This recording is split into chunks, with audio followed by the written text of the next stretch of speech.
गौतम बुद्ध की शिक्षाओं से प्रेरित यह कहानी जीवन के उस सत्य को उजागर करती है जिसमें अत्यधिक सोच विचार के कारण व्यक्ति खुद को मानसिक और शारीरिक रूप से हानि पहुंचाता है। इस कहानी का मुख्य पात्र आरव है, जो एक प्रतिभाशाली लेकिन अत्यधिक सोचने की आदत के कारण अपनी सेहत और खुशी को खो देता है। यह कहानी आरव की आत्मखोज और बदलाव की यात्रा है। नमस्कार दोस्तों, बुद्ध थिंक्स स्पाई चैनल में आप सभी का स्वागत है और आपको कहानी अच्छी लगे तो लाइक, शेयर एंड सब्सक्राइब जरूर कीजिए। तो चलिए दोस्तों, आज की कहानी शुरू करते हैं।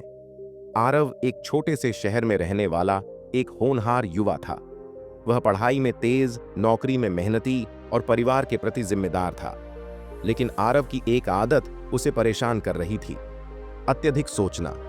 वह हर छोटी छोटी बात पर इतना विचार करता कि उसका मन कभी शांत नहीं हो पाता।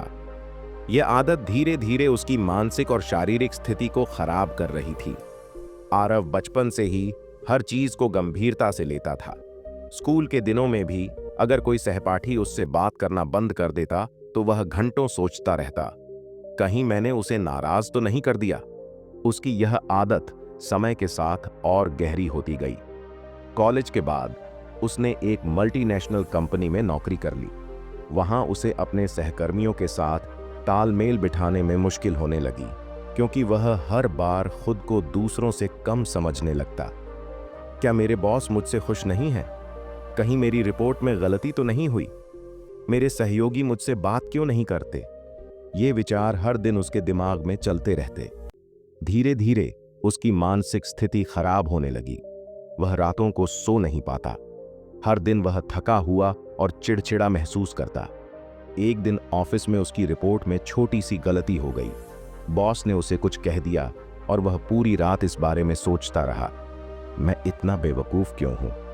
क्या मुझे नौकरी से निकाल दिया जाएगा? इस तरह की बातें सोचते सोचते उसने सोने का समय भी गंवा दिया। सुबह ऑफिस में उसका चेहरा थका हुआ और आंखें सूजी हुई थीं। उसके सहकर्मी मजाक में बोले, क्या रात भर काम करते रहे? लेकिन आरव को यह मजाक भी एक ताना लगा। उसने सोचा, क्या वे मुझे नाकारा समझते हैं? ज्यादा सोचने का असर अब उसकी सेहत पर साफ दिखने लगा था। 1. नींद की कमी। हर रात वह अपने विचारों में उलझा रहता और घंटों जागता रहता। 2. भूख न लगना। ज्यादा सोचने के कारण उसे भूख कम लगने लगी। वह खाना भी समय पर नहीं खा पाता। 3. चिड़चिड़ापन। उसकी हर छोटी सी बात पर प्रतिक्रिया अधिक तीव्र हो गई। उसकी मां ने उससे कहा, बेटा, तुम्हें डॉक्टर से मिलना चाहिए। यह आदत तुम्हारे शरीर को बर्बाद कर रही है। लेकिन आरव ने टाल दिया। उसने सोचा, यह सब मेरे काम के दबाव की वजह से है, मुझे और मेहनत करनी चाहिए। एक दिन अपने काम के बोझ और खुद के विचारों से परेशान होकर आरव अपने ऑफिस से जल्दी निकल गया। वह बिना सोचे समझे शहर के बाहर एक जंगल की ओर चल पड़ा। वहां उसे एक साधु दिखे जो नदी के किनारे ध्यान कर रहे थे। आरव ने सोचा, क्या ये साधु मुझे मेरी समस्या का हल बता सकते हैं? वह झिझकते हुए साधु के पास गया। साधु ने अपनी आंखें खोलीं और मुस्कुराकर पूछा, बेटा, क्या बात है? तुम इतने परेशान क्यों हो? आरव ने कहा, मेरा दिमाग कभी शांत नहीं रहता। मैं हर बात पर इतना सोचता हूं कि मेरी जिंदगी खराब हो गई है। मुझे नींद नहीं आती, खाना नहीं खाया जाता और मैं हमेशा थका हुआ महसूस करता हूं। क्या आप मेरी मदद कर सकते हैं? साधु ने ध्यान से सुना और कहा, ज्यादा सोचने का मतलब है मन के दर्पण को धुंधला करना। चलो, मैं तुम्हें एक कहानी सुनाता हूं। साधु ने कहा, एक समय की बात है। एक गांव में एक किसान रहता था। वह अपनी फसल को लेकर हमेशा चिंतित रहता था। यदि बारिश नहीं होती तो वह सोचता कि फसल कैसे बचेगी। यदि बारिश ज्यादा हो जाती तो वह सोचता कि सब कुछ बर्बाद हो जाएगा। वह इतना सोचता था कि उसने अपनी खेती पर ध्यान देना ही बंद कर दिया। एक दिन गांव के एक वृद्ध ने उससे कहा, ज्यादा सोचने से तुम्हारी फसल नहीं बचेगी। यदि तुम सोचने के बजाय अपने काम पर ध्यान दोगे तो शायद तुम्हारी फसल अच्छी हो जाए। किसान ने उसकी बात मानी और अपने काम पर ध्यान देना शुरू किया। परिणाम स्वरूप उसकी फसल अच्छी हुई। साधु ने आरव से पूछा, तुम्हारा दिमाग भी उसी किसान की तरह है? अगर तुम हर वक्त सोचते रहोगे तो अपने जीवन की फसल को बर्बाद कर दोगे। साधु ने मुस्कुराते हुए कहा, तुम्हें अपने विचारों से लड़ने की जरूरत नहीं है, उन्हें बस देखो और जाने दो। ध्यान करो, अपनी सांसों पर ध्यान दो, यह तुम्हें शांत करेगा। साधु ने उसे कुछ उपाय बताए। 1. ध्यान का अभ्यास। साधु ने कहा, हर दिन कुछ मिनट ध्यान करो, अपने विचारों को शांत करना सीखो। 2. लेखन। अपने विचारों को कागज पर लिखो, इससे तुम्हारे मन का बोझ हल्का होगा। 3.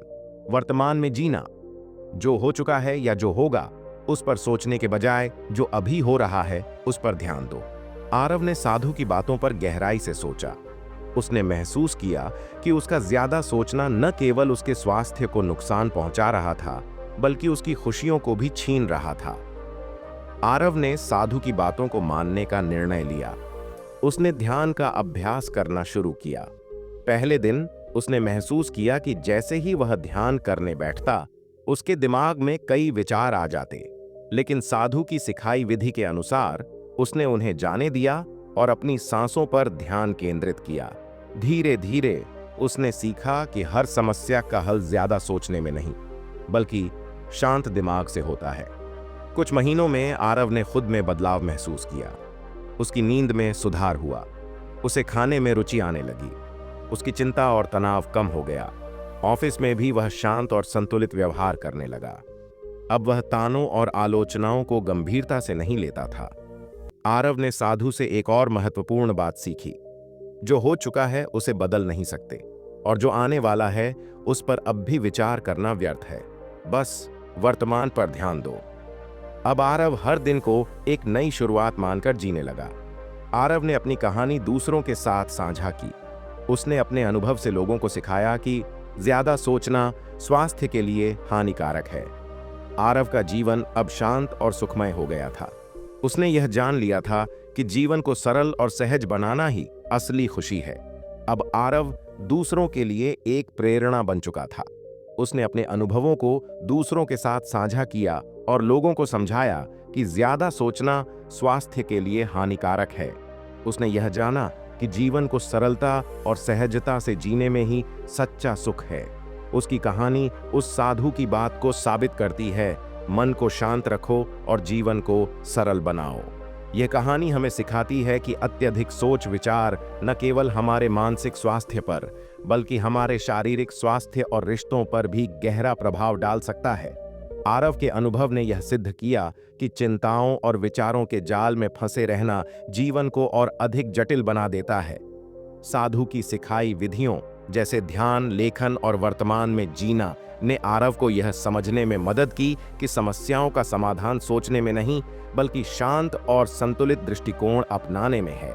यह कहानी हमें प्रेरित करती है कि वर्तमान में जिएं, अतीत और भविष्य की चिंता छोड़ दें, खुद को क्षमाशील बनाएं और जीवन को सहजता से लें। शांत और सरल मन से बड़ी चुनौती का सामना किया जा सकता है। क्या आप भी ऐसा महसूस करते हैं कि कभी-कभी हमारे विचार हमारी सबसे बड़ी बाधा बन जाते हैं? तो कमेंट करके बताएं।